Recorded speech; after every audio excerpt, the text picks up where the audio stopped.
ಶ್ರೀ ಗಣಪತಿ ಶಾರದಾ ಗುರುಭ್ಯೋ ನಮಃ. ಯತ್ರ ಯೋಗೇಶ್ವರ ಕೃಷ್ಣೋ ಯತ್ರ ಪಾರ್ಥೋ ಧನುರ್ಧರಃ ತತ್ರ ಶ್ರೀ ವಿಜಯ ಭೂತಿರ್ಧ್ರುವ ನೀತಿರ್ಮತಿರ್ಮಮ. ಶ್ರೋತೃಗಳಿಗೆ ಶ್ರೀ ಅಳಸಿಂಗರಾಚಾರ್ಯ ವಿರಚಿತ ಶ್ರೀ ವ್ಯಾಸ ಮಹರ್ಷಿ ಪ್ರಣೀತ ಶ್ರೀಮನ್ ಮಹಾಭಾರತದ ಶಾಂತಿ ಪರ್ವದಲ್ಲಿ ಪಶು ವಧೆಯಿಲ್ಲದೆ ಯಾಗ ಮಾಡಬೇಕೆಂಬ ವಿಷಯದಲ್ಲಿ ಕಪಿಲನಿಗೂ ಸ್ಯೂಮರಶ್ಮಿಗೂ ನಡೆದ ಸಂವಾದವು ಎಂಬ 274ನೆಯ ಅಧ್ಯಾಯಕ್ಕೆ ಸ್ವಾಗತ. ತಿರುಗಿ ಯುಧಿಷ್ಠಿರನು ಭೀಷ್ಮನನ್ನು ಕುರಿತು, ಪಿತಾಮಹ, ಪ್ರಾಣಿ ಹಿಂಸೆಗೆ ಅವಕಾಶವಿಲ್ಲದ ಸನ್ಯಾಸವೆಂಬುದು ಜ್ಞಾನ, ವೈರಾಗ್ಯ, ಐಶ್ವರ್ಯ, ಧರ್ಮ, ಕೀರ್ತಿ, ಶಾಂತಿ ಎಂಬ ಷಡ್ಗುಣಗಳಿಂದ ಪ್ರಶಸ್ತವಾದುದು. ಆದರೆ ಭೋಗ ಮೋಕ್ಷಗಳೆರಡಕ್ಕೂ ಸಾಧಕವಾದ ಧರ್ಮವನ್ನು ಕೇಳಬೇಕೆಂದಿರುವೆನು. ಗೃಹಸ್ಥ ಧರ್ಮವು ಸನ್ಯಾಸ ಧರ್ಮವು ಎರಡೂ ಒಂದೇ ಪ್ರಯೋಜನೋದ್ದೇಶವುಳ್ಳದ್ದು. ಆದುದರಿಂದ ಒಂದಕ್ಕೊಂದು ಸನ್ನಿಹಿತವಾದುದೇ ಹೊರತು ದೂರವಾಗಿಲ್ಲ. ಇವೆರಡರಲ್ಲಿ ಯಾವುದು ಮೇಲೆಂಬುದನ್ನು ನನಗೆ ತಿಳಿಸಬೇಕು ಎಂದನು. ಅದಕ್ಕೆ ಆ ಭೀಷ್ಮನು, ಧರ್ಮಪುತ್ರ, ಕೇಳು. ಎರಡು ಧರ್ಮಗಳು ಪ್ರಶಸ್ತಗಳೇ, ಎರಡು ಭಾಗ್ಯ ಲಭ್ಯಗಳು, ಎರಡು ಅನುಷ್ಠಿಸುವುದಕ್ಕೆ ಶ್ರಮ ಸಾಧ್ಯಗಳೇ, ಎರಡು ಉತ್ತಮ ಫಲಪ್ರದಗಳು, ಎರಡು ಹಿರಿಯರಿಂದ ಆಚರಿಸಲ್ಪಟ್ಟವು. ಅವೆರಡರ ಪ್ರಾಮಾಣ್ಯವನ್ನೇ ಈಗ ನಿನಗೆ ತಿಳಿಸುವೆನು. ಧರ್ಮಾರ್ಥಗಳ ಸಂಶಯಗಳೆಲ್ಲ ನೀಗುವಂತೆ ಏಕಾಗ್ರತೆಯಿಂದ ಕೇಳು. ಇದೇ ವಿಷಯದಲ್ಲಿ ಕಪಿಲ ಮುನಿಗೂ ಒಂದು ಗೋಗರ್ಭದಲ್ಲಿದ್ದ ಮುನಿಗೂ ನಡೆದ ಸಂವಾದ ರೂಪವಾದ ಇತಿಹಾಸವೊಂದನ್ನು ಉದಾಹರಿಸುವರು. ಹಿಂದೆ ನಹುಷನು ಪುರಾತನವೂ ಶಾಶ್ವತವೂ ಎನಿಸಿದ ವೇದ ನಿಯಮವನ್ನು ಅನುಸರಿಸಿ ತನ್ನ ಮನೆಗೆ ಅತಿಥಿಯಾಗಿ ಬಂದ ತ್ವಷ್ಟನ ಆತಿಥ್ಯಕ್ಕಾಗಿ ಒಂದು ಗೋವನ್ನು ಕೊಲ್ಲುವುದಕ್ಕಾಗಿ ಯತ್ನಿಸುತ್ತಿದ್ದನಂತೆ. ಈ ಸಮಯಕ್ಕೆ ಸರಿಯಾಗಿ ಸಾತ್ವಿಕನು, ಶುದ್ಧ ಮನಸ್ವಿಯು, ಜ್ಞಾನಿಯು, ಜ್ಞಾನನಿಷ್ಠನು, ಆಹಾರ ನಿಯಮವುಳ್ಳವನು ಆದ ಕಪಿಲ ಮುನಿಯು ಅಲ್ಲಿಗೆ ಬಂದು ಆ ಸನ್ನಿವೇಶವನ್ನು ನೋಡಿದನು.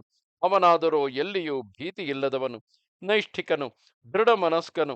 ಆದುದರಿಂದ ಆ ಮಹರ್ಷಿಯು ಅಲ್ಲಿನ ಸ್ಥಿತಿಯನ್ನು ನೋಡಿ ಮಹಾವ್ಯಸನದಿಂದ, ಹಾ ವೇದಗಳೇ ಎಂದು ಕುಗ್ಗಿದ ಜ್ವರದಿಂದ ಒಂದಾವರ್ತಿ ನುಡಿದು ಸುಮ್ಮನಾದನು. ಅದೇ ಸಮಯದಲ್ಲಿ ಸ್ಯೂಮರಶ್ಮಿ ಎಂಬ ಮಹರ್ಷಿಯು ಆ ಪಶುವಿನೊಳಗೆ ಸೇರಿಕೊಂಡು ಆ ಕಪಿಲನನ್ನು ಕುರಿತು, ಆಹಾ, ಆಶ್ಚರ್ಯವು! ವೇದಗಳೇ ಹೀಗೆ ನಿಂದಿಸಲ್ಪಡುವ ಪಕ್ಷದಲ್ಲಿ ಧರ್ಮಗಳು ಹೇಗೆ ತಾನೇ ಆದರಣೀಯಗಳಾಗುವವು? ಧೀರರು, ಜ್ಞಾನ ಚಕ್ಷಸ್ಸುಗಳು ಆದ ಮಹರ್ಷಿಗಳು ಎಲ್ಲ ವೇದಗಳನ್ನು ಆತ್ಮಜ್ಞನಾದ ಸರ್ವೇಶ್ವರನ ವಚನಗಳೆಂದು ಹೇಳುವರು. ಫಲಾಪೇಕ್ಷೆಯು, ಇಚ್ಛಾ ದ್ವೇಷಗಳು ಇಲ್ಲದೆ ಪೂರ್ಣ ಕಾಮನಾಗಿದ್ದುದರಿಂದ ಯಾವ ಉದ್ದೇಶವೂ ಇಲ್ಲದ ಪರಮ ಪುರುಷನು ತನ್ನ ಬಾಯಿಂದ ನುಡಿದ ಮಾತುಗಳೇ ವೇದಗಳಾಗಿದ್ದ ಪಕ್ಷದಲ್ಲಿ ಅವುಗಳ ವಿಷಯದಲ್ಲಿ ಯಾರು ಯಾವ ಆಕ್ಷೇಪಣೆಯನ್ನು ತಾನೇ ಮಾಡಬಲ್ಲರು?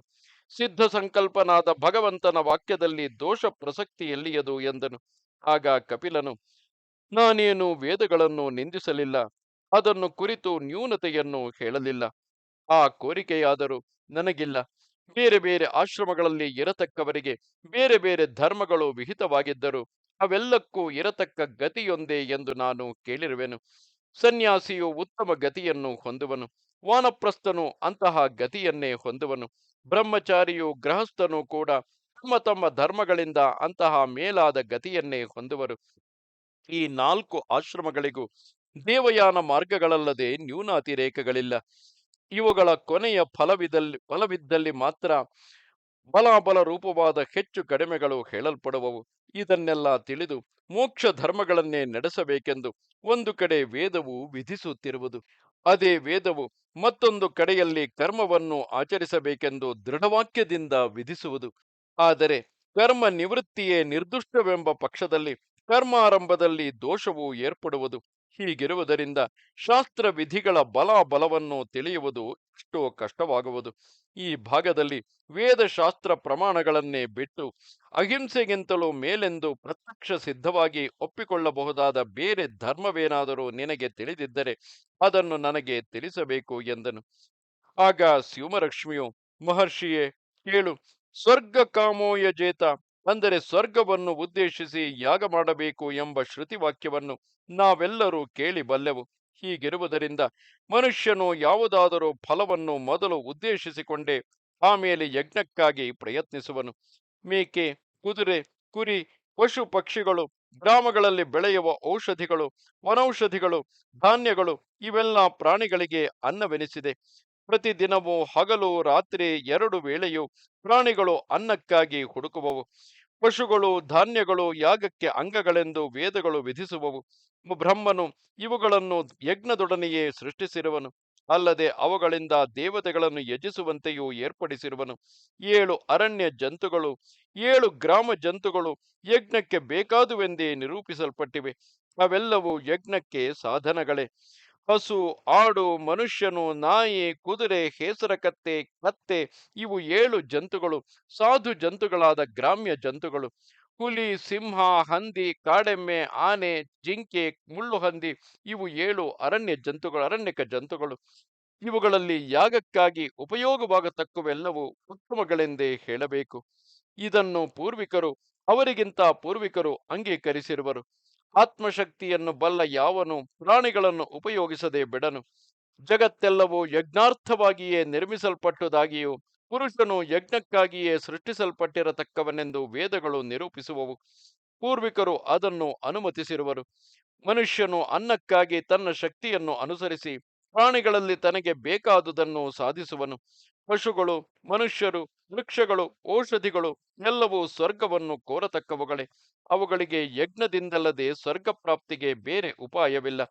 ಔಷಧಿಗಳು, ಪಶುಗಳು, ವೃಕ್ಷಗಳು, ಕುರಿಗಳು, ತುಪ್ಪ, ಹಾಲು, ಮೊಸರು, ಹವಿಸ್ಸು, ಭೂಮಿ, ದಿಕ್ಕುಗಳು, ಶ್ರದ್ಧೆ, ಕಾಲವೆಂಬುವು 12, ಋಗ್ಯಜುಸ್ಸಾಮ ಋತ್ವಿಕ್ಕುಗಳೆಂಬುವು 4, ಗೃಹಪತಿ ಎನಿಸಿಕೊಂಡ ಅಗ್ನಿಯು ಈ 17 ಯಜ್ಞಕ್ಕೆ ಅಂಗಗಳೆನಿಸಿವೆ. ಎಲ್ಲಕ್ಕೂ ಯಜ್ಞವೇ ಮೂಲವೆಂಬುದು ವೇದ ವಚನವು. ಗೋವುಗಳು ಕೂಡ ತಮ್ಮ ಹಾಲು, ಮೊಸರು, ತುಪ್ಪ, ಗೋಮಯ, ಸಗಣಿ, ಚರ್ಮ, ಬಾಲ, ಕೊಂಬು, ಕಾಲು ಇವೆಲ್ಲವನ್ನು ಯಜ್ಞ ಸಾಧನಗಳನ್ನಾಗಿಯೇ ಒದಗಿಸುತ್ತವೆ. ಇವುಗಳಲ್ಲಿ ಪ್ರತಿ ಯಜ್ಞಕ್ಕೂ ಪ್ರತಿಯೊಂದು ಬೇಕೆಂಬುದೂ ಇಲ್ಲ. ಆಯಾ ಯಜ್ಞಕ್ಕೆ ಬೇಕಾದ ಕೆಲವನ್ನು ಒದಗಿಸಿಕೊಂಡು ಋತ್ವಿಕ್ಕುಗಳು ದಕ್ಷಿಣ ದ್ರವ್ಯಗಳು ಇದ್ದಾಗ ಯಜ್ಞಗಳನ್ನು ನಿರ್ವಹಿಸಬಹುದು. ಅವೆಲ್ಲವನ್ನು ಯಜ್ಞಕ್ಕಾಗಿಯೇ ಬ್ರಹ್ಮನು ಸೃಷ್ಟಿಸಿರುವನೆಂದು ಶ್ರುತಿಯು ಹೇಳುತ್ತದೆ. ನಮ್ಮ ಪೂರ್ವಿಕರು ಅವರಿಗಿಂತಲೂ ಹಿಂದಿನವರು ಯಜ್ಞದಲ್ಲಿ ನಿರತರಾಗಿದ್ದರು. ಯಜ್ಞಕ್ಕೆ ಫಲವನ್ನು ಕೋರದೆ ಭಗವತ್ ಪ್ರೀತಿಯೇ ಅದಕ್ಕೆ ಫಲವೆಂಬ ಅಭಿಪ್ರಾಯದಿಂದ ಯಾಗಗಳನ್ನು ನಡೆಸುವವನು ಬೇರೆ ಜಂತುಗಳನ್ನು ಹಿಂಸಿಸಬೇಕಾದುದಿಲ್ಲ. ಅಂಥವನಿಗೆ ಯಾವ ಸಂಕಲ್ಪವೂ ಇಲ್ಲ. ಅವನು ಯಾರಿಗೂ ದ್ರೋಹ ಮಾಡುವುದಿಲ್ಲ. ಯಜ್ಞಕ್ಕೆ ಅಂಗಗಳಾಗಿ ವಿಧಿಸಲ್ಪಟ್ಟವುಗಳನ್ನು ಬೇರೆಯವುಗಳನ್ನು ವಿದ್ಯುಕ್ತವಾಗಿ ಉಪಯೋಗಿಸಿದಾಗ ಯಾಗ ಸಮಾಪ್ತಿಗೆ ಉಪಬಲವಾಗುವುದಲ್ಲದೆ ಅವುಗಳಲ್ಲಿ ಒಂದನ್ನೊಂದು ಉದ್ಧರಿಸುವುದಕ್ಕೂ ಅವೇ ಸಾಧನವಾಗಿರುವವು. ಋಷಿ ಪ್ರೋಕ್ತಗಳಾದ ಶ್ರುತಿಗಳನ್ನೆಲ್ಲ ನಾನು ನೋಡಿ ಬಲ್ಲೆನು. ಅವುಗಳಲ್ಲಿಯೇ ವೇದಗಳೆಲ್ಲವೂ ಅಡಗಿವೆ. ವಿದ್ವಾಂಸರು ವೇದಶಾಖೆಯಾದ ಬ್ರಾಹ್ಮಣವನ್ನು ಪರಿಶೀಲಿಸಿ ಅದನ್ನೇ ಪ್ರಾಮಾಣಿಕವಾಗಿ ನಂಬಿರುವರು. ಯಜ್ಞಗಳೆಲ್ಲವೂ ಆ ಬ್ರಾಹ್ಮಣವನ್ನೇ ಆಧಾರವಾಗಿ ಉಳ್ಳವು. ಜಗತ್ತೆಲ್ಲವೂ ಯಜ್ಞವನ್ನು ಆಶ್ರಯಿಸಿದೆ. ಯಜ್ಞವು ಜಗತ್ತನ್ನು ಆಶ್ರಯಿಸಿದೆ. ಹೀಗೆ ಅವೆರಡಕ್ಕೂ ಅನ್ಯೋನ್ಯ ಆಶ್ರಯ ಉಂಟು. ವೇದಗಳಿಗೆಲ್ಲ ಓಂ ಎಂಬ ಪ್ರಣವವು ಮೂಲವೆನಿಸಿದೆ. ಪ್ರತಿ ಕರ್ಮವು ಓಂಕಾರ ಪೂರ್ವಕವಾಗಿಯೇ ಆರಂಭಿಸಲ್ಪಡುವುದು. ಓಂ ಎಂಬುದನ್ನು ಮುಂದಿಟ್ಟುಕೊಂಡೇ ನಮಃ, ಸ್ವಾಹ, ಸ್ವಧ, ವಷಟ್ ಎಂಬುವುಗಳನ್ನು ಉಚ್ಚರಿಸಿ ತನ್ನ ಮತ್ತು ತನ್ನ ಶಕ್ತಿಗೆ ಅನುಸಾರವಾಗಿ ಯಜ್ಞಾದಿಗಳನ್ನು ನಡೆಸತಕ್ಕವನಿಗೆ 3 ಲೋಕದಲ್ಲಿಯೂ ಪುನರ್ಜನ್ಮ ಭಯವಿಲ್ಲವೆಂದೇ ವೇದಗಳು ಹೇಳುವವು. ತಪಸ್ಸಿದ್ಧರಾದ ಮಹರ್ಷಿಗಳು ಹೇಳುವರು. ವಿದ್ಯುಕ್ತಗಳಾದ ಸ್ತೋತ್ರಗಳು ಋಗ್ಯಜುಸ್ಸಾಮಗಳು ಯಾವನಲ್ಲಿ ನೆಲೆಗೊಂಡಿವೆಯೋ ಅವನೇ ಈ ಲೋಕದಲ್ಲಿ ದ್ವಿಜನೆನಿಸುವನು. ಅಗ್ನಿಹೋತ್ರದಿಂದ ಯಾವ ಫಲವುಂಟೋ ಸೋಮಯಾಗದಿಂದಲೂ ಇತರೆ ಯಜ್ಞಗಳಿಂದಲೂ ಯಾವ ಫಲಗಳು ಲಭಿಸುವವೋ ಅವನ್ನೆಲ್ಲ ಪ್ರಾಜ್ಞನಾದ ನೀನು ತಿಳಿದಿರುವೆ.